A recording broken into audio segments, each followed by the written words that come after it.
ఓం శ్రీమాత్రే నమ. రామాయ రామభద్రాయ రామచంద్రాయ వేదసే రఘునాథాయ నాథాయ సీతాయ పతయే నమ.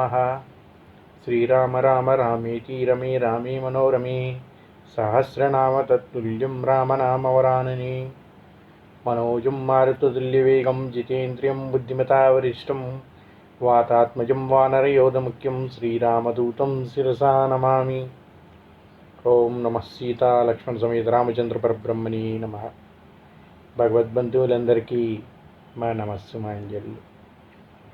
వాల్మీకి విరచించినటువంటి శ్రీమద్ రామాయణంలో యుద్ధకాండలో ఉన్నాం మనం. మా స్పేస్లో ఇప్పటి వరకు మనం చెప్పుకున్న రామాయణంలో సేతు నిర్మాణం జరిగింది. యుద్ధకాండకై సన్నాహాలు జరుపుతున్న రామలక్ష్మణ సుగ్రీవ విభీషణులు సహ్యాద్రిపై చేరి ఆ రాత్రి శూలాద్రి మీదనే శయనించారు. ఆ పిమ్మట ఏం జరిగిందనేది ఈ అధ్యయనంలో మనం చెప్పుకుందాం. ఇక్కడ వీరు శూలాద్రి మీద నిలబడి రావణ ప్రాణనాదం చూస్తున్న వేళ ఆ ప్రసాద శిఖరం మీద రావణుడు వీరిని తిలకిస్తున్నాడు.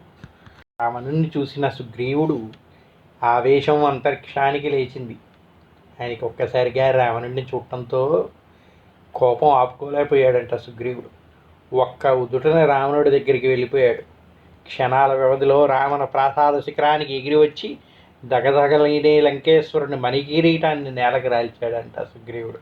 చూశారండి ఎంత కోపం మీద ఉన్నాడో సుగ్రీవుడు.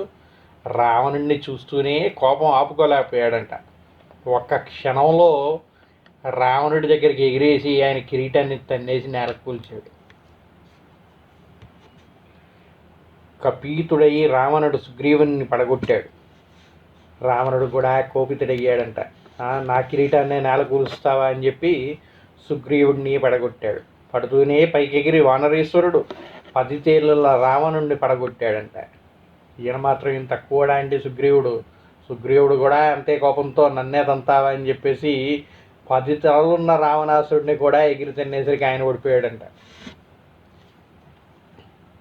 ఉభయులు మళ్ళా యుద్ధం ఆరంభించారు. ఒకరు బాహుబంధంలో ఒకరు నలిగిపోతున్నారు. ఒకరినొకరు కుమ్ముకుంటూ ముష్టిఘాతాలతో సింహశార్దూల సంగ్రామం సాగించారు. రావణుడు మాయాబలంతో సుగ్రీవుడిని బంధించే ప్రయత్నంలో ఉండగా సుగ్రీవుడు ఒక్క ఊపున శూలాద్రి మీదకి వాలాడు. ధర్మయుద్ధం అంటే చేస్తాడు. సుగ్రీవుడు రావణుడికి ఏమాత్రం తక్కువవాడు కాదు. కానీ రావణుడు ధర్మయుద్ధంలో గెలవలేమని తెలిసి తనను మాయను ప్రయోగించదలిచాడు. అది గ్రహించిన సుగ్రీవుడు ఒక్క దుటున శూలాద్రి మీదకి ఎగిరిపోయాడంట. తిరిగి రామలక్ష్మణులు ఉన్న చేటికి చేరాడు. వాలిన సుగ్రీవునితో రాముడు, మిత్రమా, ప్రభువు సచివులతో సంప్రదించకుండా చేసే సాహసం విషపరిణామాలకు దారి తీయవచ్చు. ఈ కొద్ది క్షణాలు మేము ఎంత సందిగ్ధంలో పడ్డాం. అక్కడ నీకు అపాయం జరిగినా నాకు సీత కానీ నా తమ్ముళ్ళు కానీ అవసరం లేదు. అలా జరిగితే ఇక్కడ రావణ సంహారం చేసి ఈ విభీషణుని లంకకి అప్పగించి అయోధ్యలో భరతునికి సర్వాధికారాలు వదిలి ప్రాణత్యాగం చేద్దామనుకున్నాను అన్నాడు. చూశారండి, రాముడు తన స్నేహితుడి కోసం ఎంతకైనా తెగిస్తాను అని చెప్తున్నాడు. నీకు ఎక్కడ రావణాసుడు వల్ల ఏమన్నా జరిగితే రావణాసుడిని ఇక్కడే సంహరించేవాడిని, విభీషణుడికి లంకను అప్పగించేవాడిని, నా తమ్ముడు భరతుడికి అయోధ్యను అప్పగించేసేవాడిని, నేను కూడా ప్రాణత్యాగం చేసేవాడిని. అయ్యా, ఏమిటి ఇటువంటి పనులు? అందరితో చర్చించకుండా నీ అంతట నువ్వు వెళ్ళి ప్రాణాల మీదకి తెచ్చుకుంటావా అని చెప్పి సుగ్రీవుడిని మందలించాడంట రావణుడు. సంజాయిషిగా సుగ్రీవుడు ఇలా చెప్తున్నాడు. రామభద్ర, జానకిని అపహరించిన క్రూర రావణుని చూడగానే నాకు ఆవేశం ఆగలేదు. తక్షణం వాణ్ణి చంపాలనుకున్నాను అన్నాడు. రాత్రి గడిచింది. తెల్లవారుతుండగా వానర వీరులు లంకానగర ద్వారాలను చుట్టుముట్టి నిలబడ్డారు. అందరూ కోట చుట్టూ ఉన్న అగర్తల దాటి రాక్షస సంహారం కోసం ఉర్రూతులగుతున్నారు. పర్వత దేహులైన వానరుల చేతుల్లో గిరిశృంగాలు, మహావృక్షాలు ఉన్నాయి. అంత సన్నద్ధాయక రాముడు తన మిత్రుని సచివుల్ని సుగ్రీవ విభీషణులతో ఆలోచించి చివరి ప్రయత్నంగా రావణుని దగ్గరికి అంగదుని రాయబారిగా పంపడానికి నిశ్చయించారు. చూశారండి, అంతదాకా వచ్చినా కూడా అంతా బలసంపన్నంగా ఉన్నాం మనం. ఏకంగా యుద్ధం చేసేయచ్చాను, అంతా రెడీ అయిపోయారు. కోట చుట్టూ చేరిపోయారు వానరులు. ఇంకేమీ లేదు, రాముడు ఆజ్ఞ ఇస్తే చాలు లంకని ధ్వంసం చేయడానికి సిద్ధంగా ఉన్నారంట వానరులు. అయినా కూడా తన సచివులతో ఆలోచించి ఇంకొక అవకాశం ఇద్దాం రావణుడికి అనుకుంటున్నాడంట రాముడు. అది ఏ విధంగానో చూడండి. అంగదుడిని పిలిచి రాయబారిగా వెళ్ళాలి, పంపాలి అని నిశ్చయించారంట. అంగదుడిని పిలిచి ఈ విధంగా చెప్తున్నాడు: అంగదా, నువ్వు రావణుడి దగ్గరికి వెళ్తూనే నా మాటలు ఇలా చెప్పు. ఓ నిశాచర, నీ భోగభాగ్యమతు జీవితానికి చివరి రోజులు వచ్చాయి. మృత్యువు నీ కోసం ఎదురు చూస్తున్నది. జీవితం మీద ఆశ ఉంటే జానకిని మాకు అప్పగించి ప్రశాంతంగా ఉండు, లేదా రాక్షస వంశనాశనం తప్పదు. విభీషణుడు సింహాసనం ఎక్కుతాడు. నీ చుట్టూ ఉండేవారు స్తోత్రపాఠాలు చేస్తుంటే అవన్నీ నిజమని భావించకు. మహామహుల్ని హింసించి పాపఫలం ఊరికే పోదు.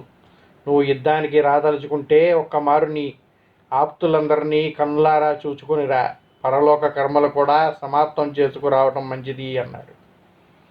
రాముడి విధంగా చెప్తున్నాడు అంగదుడికి.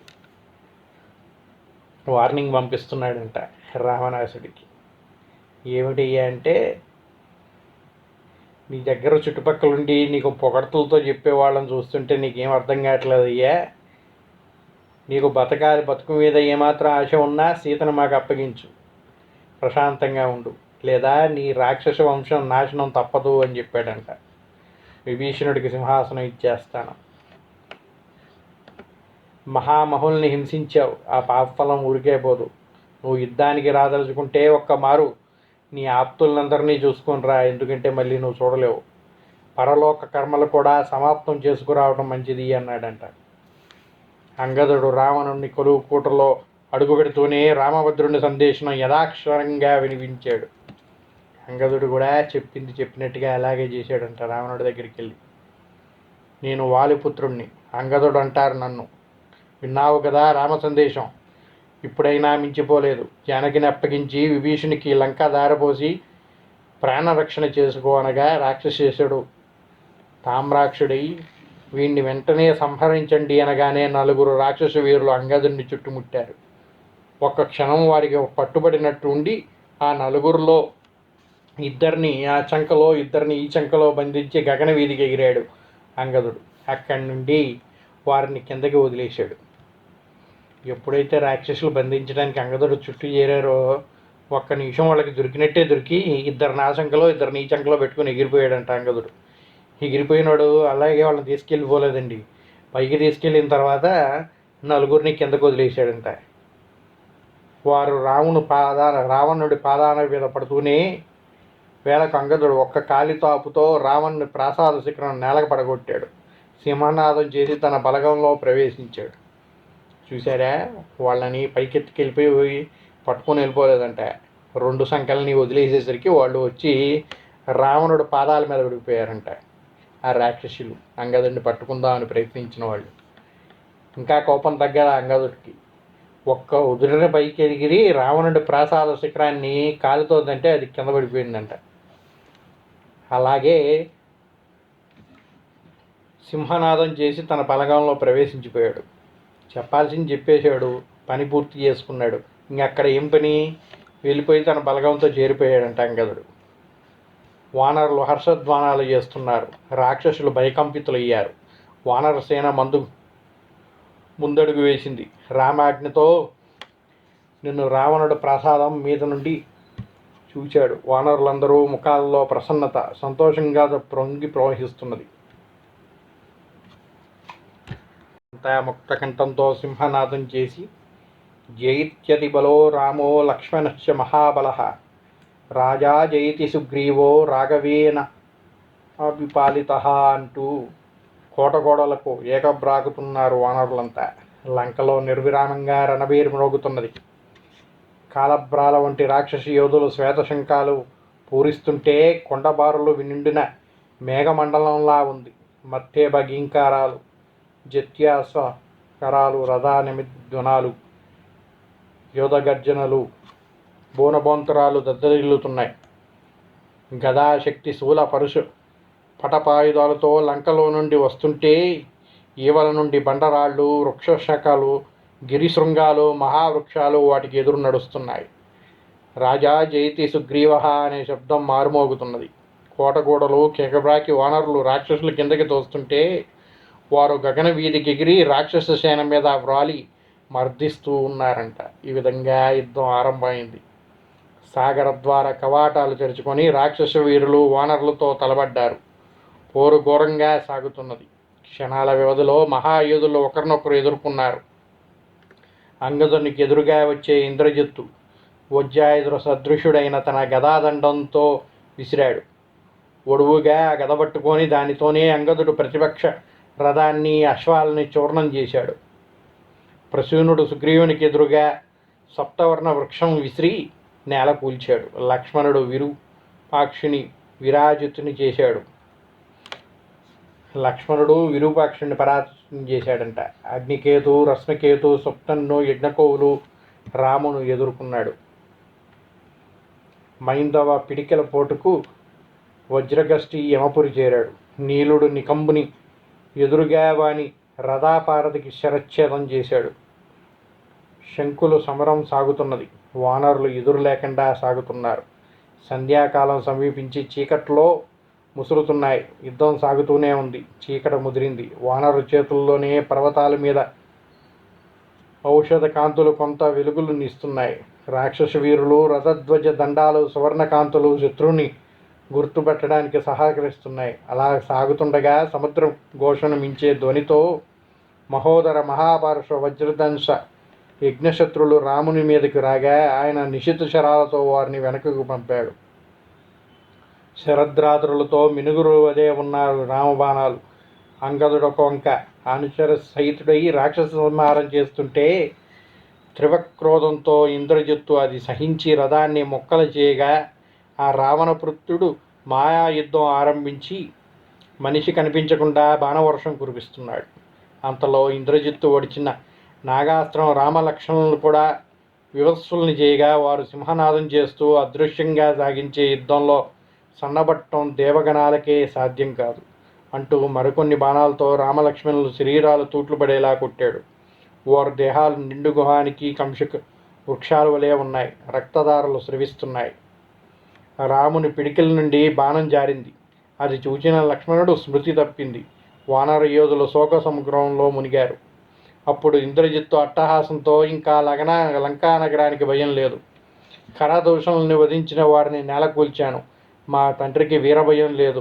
ఈ వానరుల తోక ముడవాలి అంటూ 10 బాణాలతో వానర సేనాపతి నీలుని మరో నిశిత శరంతో జాంబవంతుని 3 బాణాలతో మైందవ యువతుల్ని 2 బాణాలతో గవక్ష శరభుల్ని అంగదుడు వేధించాడు. రాక్షసులు హర్షధ్వానాలు చేశారు. ఇంద్రజిత్తు నగరంలోకి వెళ్ళాడు. కొడుకు చేసిన అద్భుత కార్యానికి సంతోషంతో రావణుడు సింహాసనం దిగివచ్చి గాఢాలింగనం చేసుకున్నాడు.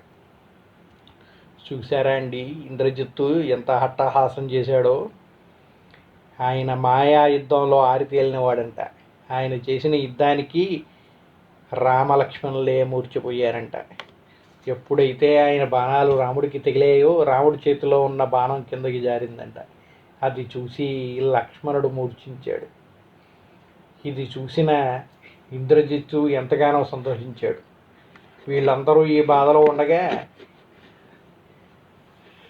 ఇంద్రజిత్తు రాముని సేనలోని ముఖ్యుల పైన బాణాలు వేశాడంట. ఆ విధంగా వాళ్ళందరినీ అట్టహాసం చేశాడు. రాక్షసులంతా హర్షధ్వానాలు చేశారు. ఇంద్రజిత్తు నగరంలోకి వెళ్ళాడు. కొడుకు చేసిన అద్భుత కార్యానికి ఎంతోగానో సంతోషించాడు రావణుడు. సింహాసనం దిగివచ్చి గాఢాలింగనం చేసుకున్నాడంట. యుద్ధక్రమం వినిపించగా రావణుడు రామజ్వరం నుండి విముక్తుడయ్యాడు. అప్పటిదాకా రాముడు ఏం చేస్తాడో, నన్ను చంపేస్తాడేమో అని ఒక భయంతో ఉన్న రావణాసురుడికి రామజ్వరం పట్టుకుందంట. ఎప్పుడైతే ఇంద్రజిత్తు ఇదంతా చెప్పాడో ఆయనకు ఆ రామజ్వరం వీడింది అంటాడు వాల్మీకి. చూశారండి, ఆయనకు వచ్చిన జ్వరం కూడా రాముని మీద భయంతో వచ్చిందని రామజ్వరం అనే ఒక నామం కల్పించాడు వాల్మీకి. విన్న రావణుడు తక్షణమే అశోకవనంలో సీత చుట్టూ ఉన్న త్రిజటాది రాక్షస స్త్రీలను పిలిచి ఇంద్రజిత్తు చేతిలో రాముడు నేలకూలాడు. పుష్పకం మీద సీతను తీసుకువెళ్ళి చూపించండి అని ఆజ్ఞాపించాడంట. ఆ రామధ్యానం విడిచి నన్ను చేరుతుంది అని లంకానగరం అంతా రామలక్ష్మణుల మరణవార్త చాటింపించేశాడు రావణాసుడు. పుష్పకం మీద సీతను ఎక్కించి త్రిజట రణరంగానికి వెళ్ళింది. రక్తధారలతో ధారాతలం మీద పడి ఉన్న రామలక్ష్మణులు వారి చుట్టూ శోకవదనంలో వానరులు సీత కంటపడ్డారు. సీతకు కన్నీరు మున్నీరైంది. ఆమె శోకిస్తూ ఉంది. ఎంత దురదృష్టవంతురాలిని! మా నాన్నగారు ఆస్థానంలో జ్యోతిష్శాస్త్ర విధులు మాటల్ని వ్యర్థం అయ్యాయా? నేను వీరపత్ని సవాతునైనా నా భర్త శత్రుయాగంలో యాగం చేస్తాడని, ఉత్తమ పుత్రులకి తల్లినవుతానని, పట్టాభిషక్తుడైన భర్తతో నాకు కూడా మర్దాభిషేక యోగం ఉన్నదని అన్నారే. అతి సూక్ష్మంగా నీలంగా ఉండే నా కనుబొమ్మలు రోమరోహితములై, జంజాలు అవిరమలై, దంతాలు అరుణసుకాలు నడతీరుతున్న నామి మణిద్యతుల్ని, శరీరం మొత్తం కురులు, ఇవన్నీ పట్టమహిషి లక్షణాలు పేర్కొన్నారే. అన్నీ వ్యర్థములేనా? మహాసాగరాన్ని గొప్పదంగా దాటిన మహాయోధులు ఈ మాయావుల యుద్ధంలో నేలకూరారా? వీరు కంటబడితేనే వాడు బ్రతికేవాడా? కాలం బలీయమైనది. కృతంతుడు అజేయుడు ఇందుకే కాబోలు అంటారు. 14 ఏళ్ళు అడవిలో క్లేశాలు పడి తిరిగి వస్తాడని కన్నులు ఒత్తులుంచుకొని ఎదురు చూచే మా అత్తగారి స్థితి తలుచుకుంటే నా గుండె జారిపోతుంది అన్నదంట సీత. అని పరిపరి విధాలా విలపించే సీతను చూసిన త్రిజట, అమ్మా, నువ్వు విచారించిన అవసరం లేదు. కన్నీరు ఒత్తుకు చూడు. వారు మరణించలేదు. సరిగా చూడు, వారి ముఖాలు క్రోధఛాయలు తగ్గలేదు. ఆ వానర యోధుల్ని చూస్తున్నావా? వారి ముఖాల్లో క్రోధం, ఉత్సాహం వసివాడలేదు. ప్రభువు మరణిస్తే పరజనం ముఖాల్లో క్రోధాలుండవు అన్నట్టు మరొక మాట. భర్తహీన ఈ పుష్పకం అధివసించలేదు. ఇంతకంటే ప్రబలన నిదర్శనం ఏం కావాలి? అమ్మా, ఏమనుకుంటున్నావు? రాముడికి ఏమీ కాలేదు. చూసావా చుట్టూ ఉన్న వానరులు? రాముడికి ఏమన్నా అయితే వాళ్ళందరూ అలా ఉంటారా? వాళ్ళంత కోపంగా ఉన్నారంటే రామలక్ష్మణులకి ఏమీ కాలేదు. నువ్వు బాధపడకు. ఇంకొకటి గుర్తుపెట్టుకో, ఈ పుష్పకం మీదకి విధవలు ఎక్కలేరు. అలా నువ్వు ఎక్కగలిగావు అంటేనే అర్థం దానికి వాళ్ళందరూ మంచిగా ఉన్నారు అని చెప్తుందంట త్రిజట. పైగా వారంతా రామలక్ష్మణుల చుట్టూ రక్షక వలయంగా ఉన్నారు. ఇన్నిటికంటే ఇంత శోకించే నీ ముఖంలో కాంతి తగ్గలేదు. నా నమ్మకం ఒకటి ఉంది, వీరిని దేవతలు కూడా జయించలేరు. వీరు మూర్ఛలో మునిగి ఉన్నారంతే, కొద్ది క్షణాల్లో లేచి విజృంభిస్తారు అందంట త్రిజట. త్రిజట మాటలు జానకికి విశ్వాసం కలిగించాయి. అంతలో పుష్పకం వెనదిరిగింది. అశోకవనం చేరింది పుష్పకం. రామలక్ష్మణులు మూర్ఛితులైన వార్త వింటూనే సుగ్రీవ, విభీషణ, హనుమాదులు అక్కడికి చేరారు. సుగ్రీవుడు అత్యంత విచారంతో కూలపడగా విభీషణుడు, ఏమయ్యా, ఎందుకింత కలవరం? ప్రభువు నిర్విన్నుడయ్యాడంతే. అనుచర సైనికులు ఏమవుతారు? ఇంతకీ వీరి ముఖాలు పరిశీలించి చూసావా?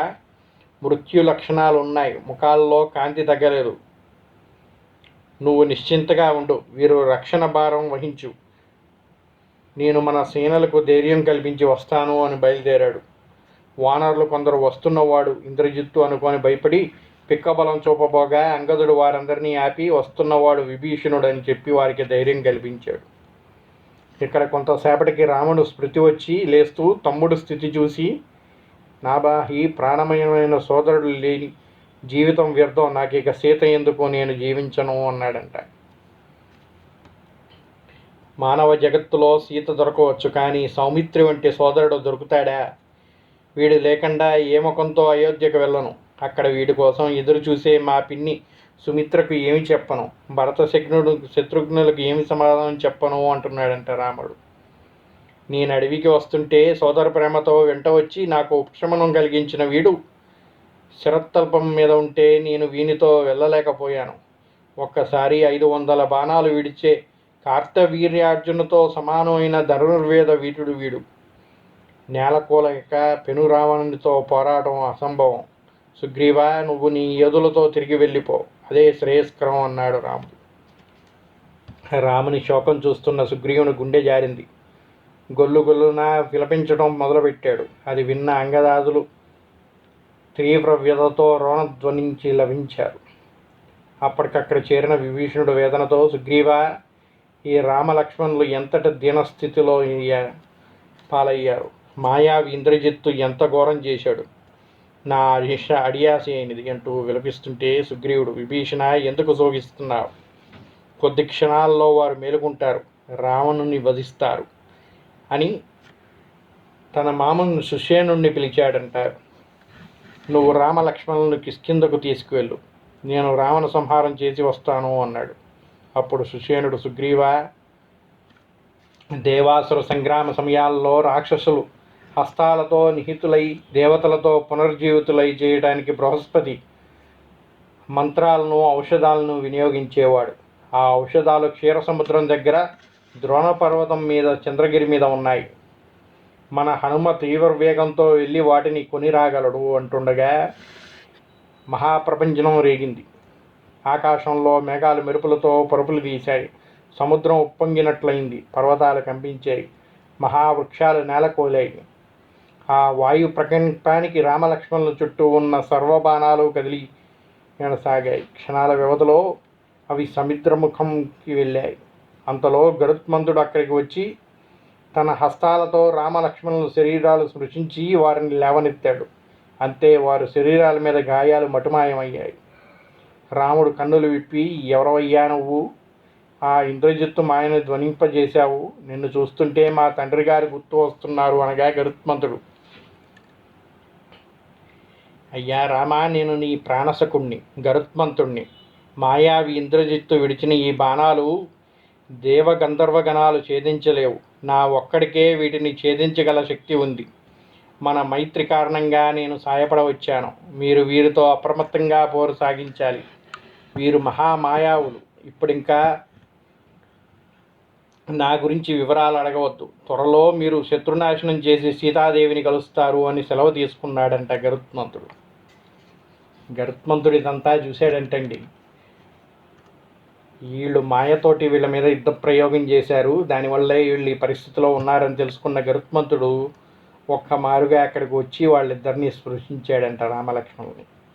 ఎప్పుడైతే గరుత్మంతుడిని స్పర్శ తగిలిందో మాయ అంతా తొలగిపోయిందంట. వాళ్ళకి తగిలిన దెబ్బలన్నీ మాయమైపోయాయి. రామలక్ష్మణులు లేచారు. రాముడు, ఎవరువయ్యా నువ్వు? ఆ మాయావి ఇంద్రజిత్తు ప్రయోగించిన బాణాలు దెబ్బలన్నీ తొలగిపోయాయి నీ వల్ల అన్నాడంట. దానికి గరుత్మంతుడు చెప్పాడంట, అయ్యా రామభద్ర, నేను నీ మిత్రుణ్ణి. వాళ్ళు మాయావులు, మహామాయావులు. వాళ్ళతో కొంచెం జాగ్రత్తగా యుద్ధం చేయాలి. నా గురించి ఇప్పుడు అన్నీ వివరించాల్సిన సమయం కాదు, సరైన సమయంలో చెప్తాను. మీరు ఈ యుద్ధాన్ని జయించి త్వరలోనే సీతని కలుస్తారు అని చెప్పాడంట.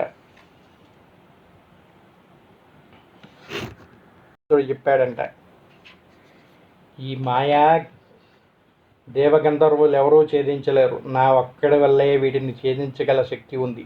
అందుకే నా మైత్రి కారణంగా నీకు సాయపడదామని వచ్చానయ్యా. ఇక నా గురించి వివరాలన్నీ ఇప్పుడు అనవసరం. ఇప్పుడు ఇంకా మీరు శత్రునాశనం చేసి సీతాదేవిని కలుస్తారు. నాకు సెలవు ఇప్పించండి అన్నాడంట గరుత్మంతుడు. రామలక్ష్మణులు నిలిచి నిలబడ్డారు. వారిని చూసిన వానరులు హర్షధ్వానాలు చేశారు. ఆ ధ్వనికి లంకా నగరం అంతా భయతంతమైందంట. ఎప్పుడైతే రామలక్ష్మణులు లేచి నిలబడ్డారో వానరులంతా హర్షధ్వానాలు చేశారంట. ఆ హర్షధ్వానాలు ఏ విధంగా ఉన్నాయంటే ఆ ధ్వనికి రావణ లంక అంతా భయకంపితమైందంట. ఏమిటి ఇప్పటిదాకా దీనంగా ఉన్నవారిని వీళ్ళు లేచి ఇంతగా గోల చేస్తున్నారంటే మళ్ళీ మనకేదో ఉపద్రవం ముంచుకొచ్చింది అన్నట్టుగా రాక్షసులంతా భావించారంట. ఇక్కడితో ఈ అధ్యాయాన్ని ముగించి మరో అధ్యాయంలో మళ్ళీ కలుద్దాం. స్వస్తి. సర్వే జనా సుఖినో భవంతు. శ్రీరాఘవం దశరథాత్మజమప్రమేయం సీతాపతిం రఘుకులాన్వయరత్నదీపం ఆజానుబాహుం అరవిందదలాయతాక్షం రామం నిశాచర వినాశకరం నమామి. సీతాలక్ష్మణ సమేత రామచంద్ర పరబ్రహ్మణే నమః. రామో విగ్రహవాన్ ధర్మ అంటారు. అంటే రాముణ్ణి మించిన విక్రమవంతుడు కానీ ధర్మవంతుడు కానీ ఈ జగత్తులోనే ఎక్కడా లేడంటారు.